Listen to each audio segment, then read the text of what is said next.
नमस्कार, जनता की पुकार में आपका स्वागत है। दिल्ली में प्रदर्शन के बाद सियासी पारा लगातार बढ़ता जा रहा है। इसी बीच सांसद बांसुरी स्वराज ने कॉकरोच जनता पार्टी के प्रदर्शन को लेकर बड़ा बयान दिया है। बांसुरी स्वराज का कहना है कि केंद्र सरकार पूरी संवेदनशीलता के साथ प्रदर्शनकारियों से बातचीत करने और उनकी बात सुनने के लिए तैयार थी, लेकिन हालात जिस दिशा में गए उस पर उन्होंने अपनी प्रतिक्रिया दी। आखिर सांसद बांसुरी स्वराज ने क्या कहा और उनके बयान के क्या राजनीतिक मायने हैं, आइए सुनते हैं बांसुरी स्वराज क्या कुछ कहा। मीडिया के सभी बंधुओं का बहुत स्वागत है इस प्रेस वार्ता में। मंच पर आसीन आदरणीय के शर्मा जी, आदरणीय प्रदीप भंडारी जी और मीडिया के सभी बंधुगण, आज मैं एक बहुत ही महत्वपूर्ण और बहुत ही संवेदनशील विषय पर आपसे बात करने आई हूं, और वो है नीट एग्जाम का कॉम्प्रोमाइज। सबसे पहले तो मैं ये कहना चाहूंगी, नरेंद्र मोदी एक ऐसे नेता हैं जो इस देश के युवा को राष्ट्र का निर्माता मानते हैं। यूथ लेड डेवलपमेंट का मूल मंत्र उन्होंने विकसित भारत की नींव को सुदृढ़ करने के लिए रखा है। इसका अर्थ है युवाओं के नेतृत्व में राष्ट्र का सशक्तिकरण। देखिए, ये जो लीक हुई है पेपर की, सबसे पहले तो मैं स्पष्ट करना चाहूंगी कि स्वयं यशस्वी प्रधानमंत्री श्री नरेंद्र मोदी और मोदी सरकार स्टूडेंट्स के हितों को सर्वोपरि मानती है। हमारे लिए सबसे पहली प्राथमिकता है कि बच्चों के भविष्य की रक्षा हो। 3 मई को यह परीक्षा स्केड्यूल्ड थी, ये परीक्षा हुई और 11 मई को यह बात उभर कर आई कि ये परीक्षा किसी न किसी फॉर्म में 11 और 12 की जो इंटरवीनिंग नाइट थी उसमें यह पता चला कि परीक्षा किसी फॉर्म में शायद कॉम्प्रोमाइज हो गई है। ऐसे में किसी भी जिम्मेदार सरकार से 3 तरह की अपेक्षा है। पहला, कि वो बच्चों के भविष्य को सुनिश्चित करने के लिए कदम उठाए, बच्चों की रक्षा करे। दूसरा, आरोपियों को जस्टिस तक लाने की पूरी कोशिश करें ताकि किसी भी प्रकार की कोताही वहां ना हो। और तीसरी बात, ऐसी गलती दोबारा ना हो उसको सुनिश्चित करे। मुझे बहुत खुशी होती है आपको ये कहते हुए कि मोदी सरकार ने ये तीनों कदम उठाए और तुरंत उठाए। 11-12 मई को जब पता चला कि शायद परीक्षा कॉम्प्रोमाइज हो गई है, उसी दिन यानी 12 मई को ही मिनिस्ट्री ऑफ एजुकेशन ने FIR लॉन्च करी और तुरंत ही बिना किसी विलंब के पारदर्शिता के साथ इसकी जांच CBI को सौंप दी गई। CBI ने एक SIT का गठन करा और 1 नहीं 2 नहीं बल्कि 13 आरोपियों को अरेस्ट करा। वो आज भी हिरासत में हैं, they are still behind bars.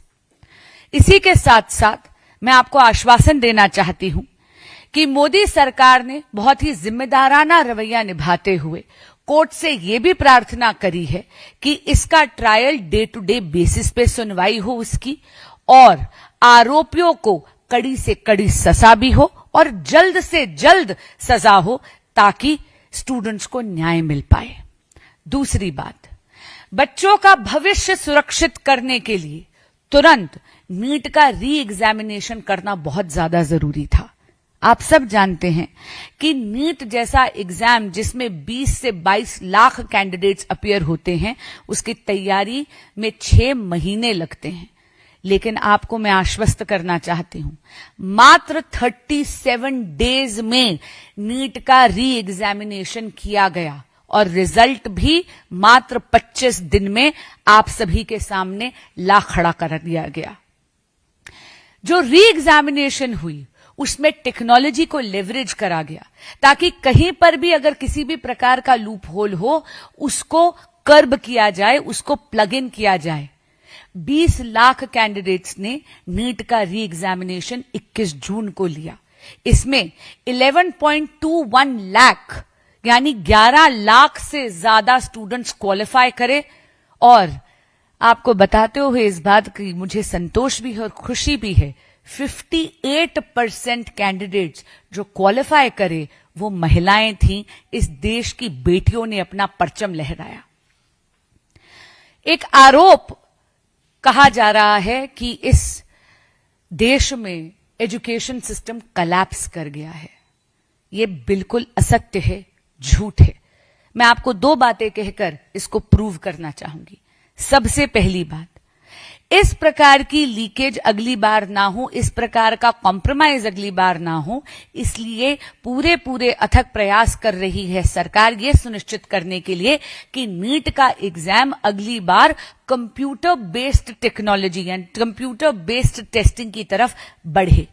दूसरी तरफ सारा का सारा टेक्नोलॉजी, चाहे वो आर्टिफिशियल इंटेलिजेंस हो, चाहे वो सर्वेलेंस कैमरास हो, इन सबको लेवरेज कर ऐसी गलती दोबारा ना हो, इसको सुनिश्चित किया जा रहा है। जितने भी अधिकारी या कोई भी व्यक्ति इसमें अगर दोषी पाया जा रहा है, सरकार उस पर तुरंत कार्रवाई भी कर रही है। आप ये भी जानते हैं कि पिछले 3 महीने में केंद्र सरकार यानी एनटीए ने 1 नहीं 2 नहीं बल्कि 3 परीक्षाएं करवाई हैं नेशनल लेवल की। जेईई इंजीनियर्स के लिए करी गई, जहां पर अप्रोक्सीमेटली 15 लाख स्टूडेंट्स अपेयर हुए। इसी तरह सीयूईटी की परीक्षा करी गई, जहां पर पुनः 15 लाख से ज्यादा स्टूडेंट्स अप्रोक्सीमेटली अपेयर हुए। और नीट का भी री एग्जामिनेशन हुआ, जहां मैंने आपको बताया कि 20 लाख स्टूडेंट्स अपेयर हुए। आप देख रहे हैं कि ये तीनों परीक्षाएं बहुत ही सुचारू रूप से केंद्र सरकार ने करवाई, एनटीए ने करवाई। और इसीलिए ये कहना कि भारत में एजुकेशन सिस्टम एंड खासकर कि भारत में एग्जामिनेशन सिस्टम कोलैप्स कर गया है, ध्वस्त हो गया है, ये सरासर झूठ है, ये असत्य है। ये एक भ्रम है जो फैलाने की कोशिश करी जा रही है। कहीं ना कहीं आप ये भी देखेंगे कि ये जो मूवमेंट शुरू करी गई, जो सीजेपी और बाकी दलों ने शुरू करी, कहा गया कि ये एक स्टूडेंट मूवमेंट है। आप देखेंगे सरकार का रवैया इस मूवमेंट के प्रति संवेदनशील रहा है। मित्रों, 6 जून को दिब्के जी आते हैं अमेरिका से, 20 जून को वो प्रदर्शन में बैठते हैं।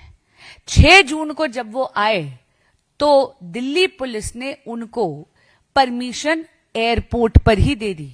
याद रखिएगा, दिल्ली पुलिस ने वेट नहीं करा कि सीजेपी के वकील पहुंचे और पुलिस से परमिशन मांगे। खुद लोकतंत्र का सम्मान करते हुए दिल्ली पुलिस ने उसी दिन परमिशन दे दी। वो परमिशन शाम के 5 बजे तक थी। वो परमिशन 5 बजे एक्सपायर हो गई, लेकिन ये आंदोलनकारी वहीं पर बैठे रहे। उन्होंने जंतर मंतर पर सिट इन करा 21 दिन तक। दिल्ली पुलिस ने किसी भी प्रकार की कार्रवाई उनको उठाने के लिए नहीं करी। सरकार ने उनको किसी भी प्रकार की कोताही अपने लेवल पर नहीं होने दी। और जब तक ये प्रोटेस्ट पीसफुल था, सरकार ने इस प्रोटेस्ट को होने दिया। लोकतंत्र में विरोध करना आपका अधिकार है। बिना परमिशन के विरोध करा, पर तो भी सरकार ने किसी भी प्रकार का अवरोध इस आंदोलन या इस प्रोटेस्ट में नहीं डाला। अब बात करते हैं जो बात हुई 20 जुलाई को। 20 जुलाई को कहा संसद चलो, संसद का घेराव करने का प्रयास करा गया। हम सब जानते हैं कि लोकतंत्र में इंस्टीट्यूशंस की एक वैल्यू होती है। इंस्टीट्यूशंस का घेराव अराजकता का पर्याय है। जंतर मंतर एक डेजिग्नेटेड स्पॉट है प्रोटेस्ट करने के लिए, लेकिन बिना किसी परमिशन के जब संसद का घेराव करा गया, तब भी दिल्ली पुलिस ने भी रिस्ट्रेंट दिखाया। और सरकार तो संवेदना से और संवाद के लिए, दोनों से इनके लिए तैयार थी। संसद का सत्र शुरू हुआ सुबह के 10:30 बजे। वहां से मांग आई कि वो सरकार के साथ बातचीत करना चाहते हैं। ध्यान रहे, 6 जून से लेकर और 20 जुलाई तक संवाद के लिए किसी भी प्रकार का आग्रह या मैसेज नहीं आया था। लेकिन जैसे ही उन्होंने ये मैसेज भेजा, सरकार ने तुरंत उन्हें न्योता दिया आकर आदरणीय नड्डा जी के साथ बैठकर बात करने का। 11:15 बजे इन्हें न्योता दिया गया कि आप आइए और बात करिए। वे आए और इनको कहा कि हम वार्तालाप यानी संवाद से ही इसका समाधान ढूंढते हैं, आप कृपया प्रदर्शन से उठ जाइए, प्रदर्शन मत करिए। इन्होंने आश्वासन दिया कि प्रदर्शन नहीं करेंगे।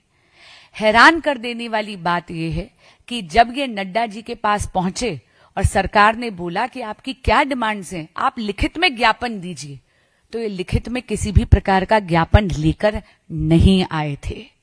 और तब नड्डा जी ने इनसे आग्रह करा कि जो भी आपकी डिमांड्स हैं वो लिखित में दे दीजिए। मित्रों, एक भ्रम फैलाने की कोशिश करी जा रही है कि इनको वेट कराया गया।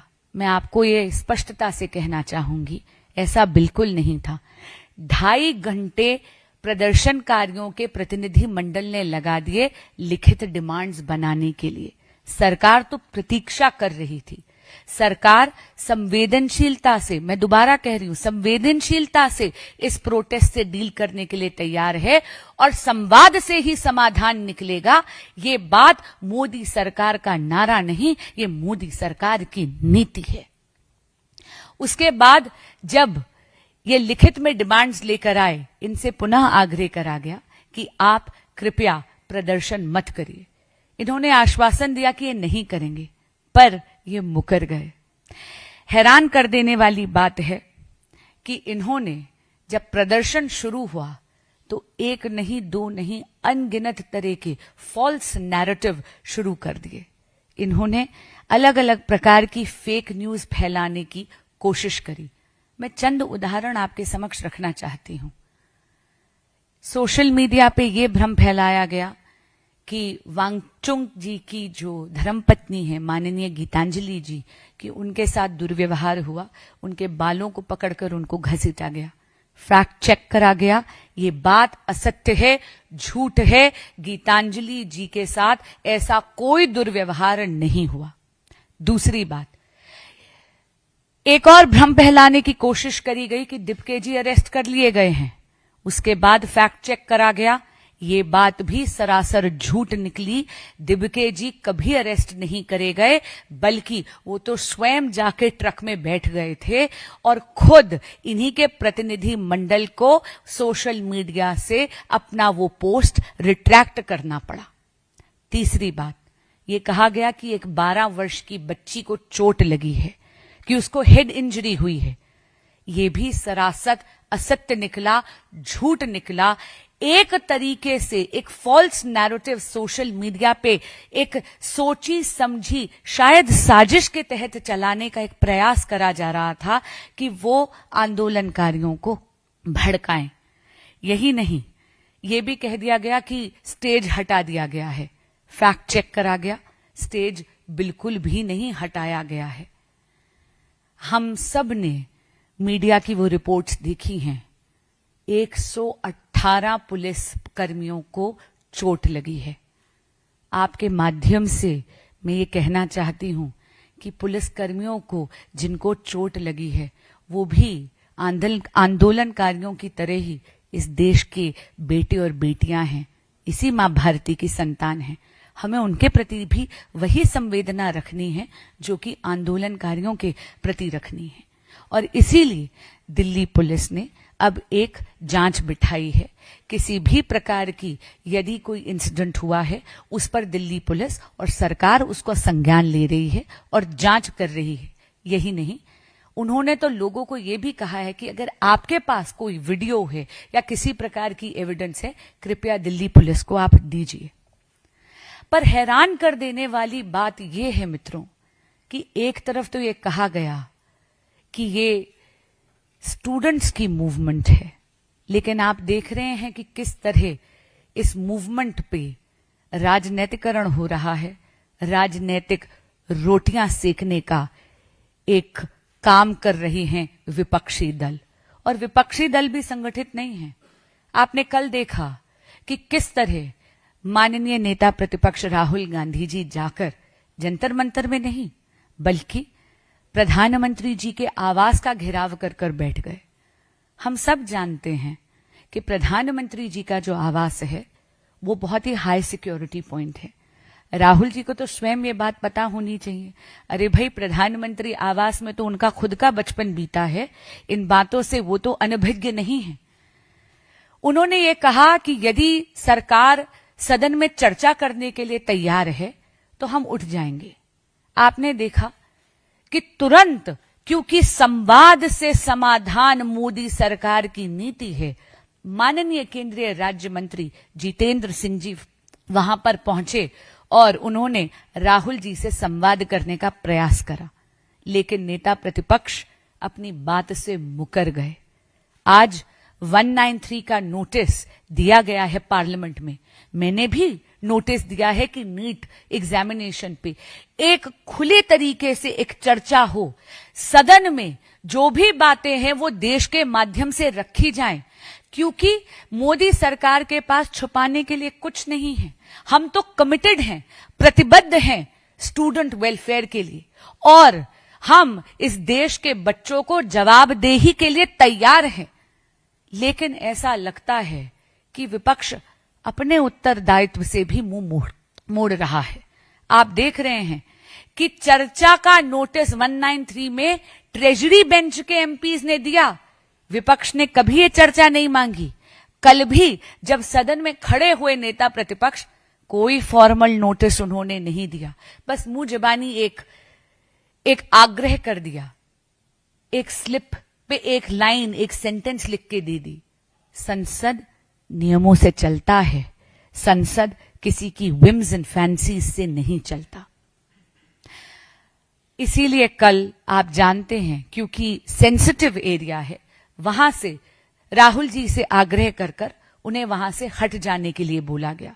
उनके पास तो सदन का मीडियम है, सदन का माध्यम है, वहां पर आकर अपनी बात पूरे के पूरे देश के समक्ष रखने का। लेकिन क्या करें, ये विपक्ष की भूमिका नहीं निभाना चाहते, ये केवल उपद्रव करना चाहते हैं। एक और हैरान कर देने वाली बात, कल आप देख रहे कि विपक्ष ही संगठित नहीं है। एक क्रेडिट की गेम, श्रेय लेने की एक ब्लेम गेम शुरू हो गई विपक्षी दलों में, मेरा आंदोलन वर्सेस तेरा आंदोलन। ये बात मुझे लगता है इसी बात का को परिलक्षित करता है कि कहीं ना कहीं ये आंदोलन और ये मूवमेंट स्टूडेंट्स के हितों की बात नहीं कर रहा, ये तो केवल राजनीतिक अवसरवाद यानी पॉलिटिकल अपॉर्चुनिज्म का एग्जाम्पल है। मैं आप सभी के माध्यम से इस देश के बच्चों को, स्टूडेंट कम्युनिटी को ये कहना चाहूंगी, आप बहुत समझदार हैं, सत्य आपसे छुपा नहीं रहेगा। मैं आपके माध्यम से इस देश के बच्चों को, स्टूडेंट्स को कहना चाहूंगी और आह्वान करना चाहूंगी, मेरे देश का युवा अराजकता का औजार नहीं है, मेरे देश का युवा भारत का राष्ट्र निर्माता है। धन्यवाद। कोई भी प्रकार के यदि प्रश्न हो तो मैं लेने के लिए तैयार हूं। देखिए, ऐसा है, सबसे पहले तो मैं कहना चाहूंगी कि ये जो झूठ वो फैला रहे हैं कि नड्डा जी के घर पर उनको हॉस्टेज रखा गया, आप भी जानते हैं कि ये बहुत ही इररिस्पॉन्सिबल यानी गैर जिम्मेदाराना और बहुत ही इमेच्योर स्टेटमेंट है। ऐसी कोई बात नहीं हुई थी। लोकतंत्र में आपको लगता है कि एक डेमोक्रेटिकली इलेक्टेड गवर्नमेंट के रिप्रेजेंटेटिव किसी को हॉस्टेज रखेंगे?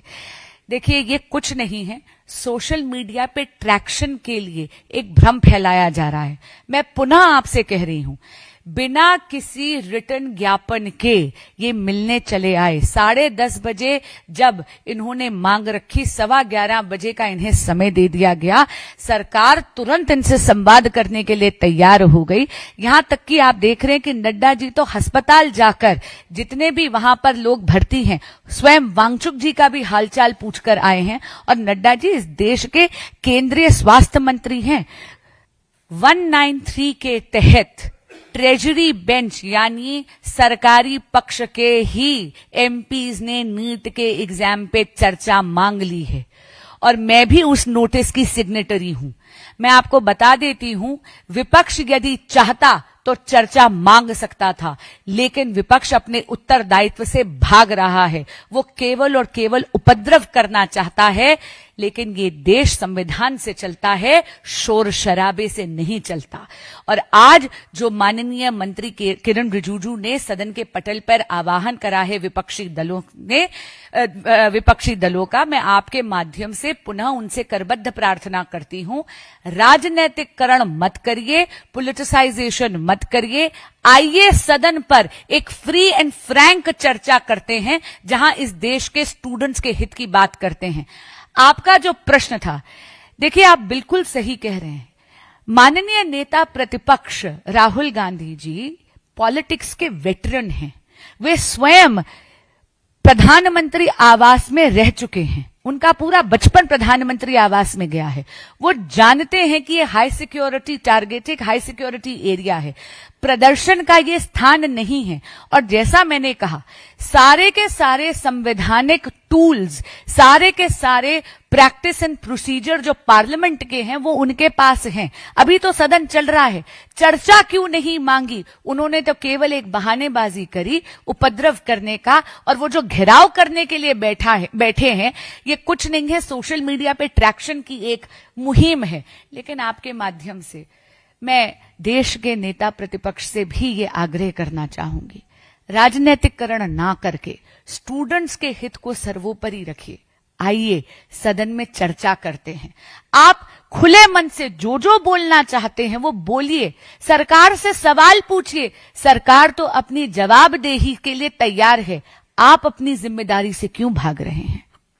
अगर आपने हमारा अभी तक चैनल सब्सक्राइब नहीं किया है तो कृपया चैनल सब्सक्राइब कर लें, लाइक करें, शेयर करें, कमेंट करें। तो मिलते हैं फिर किसी और खबरों के साथ। नमस्कार।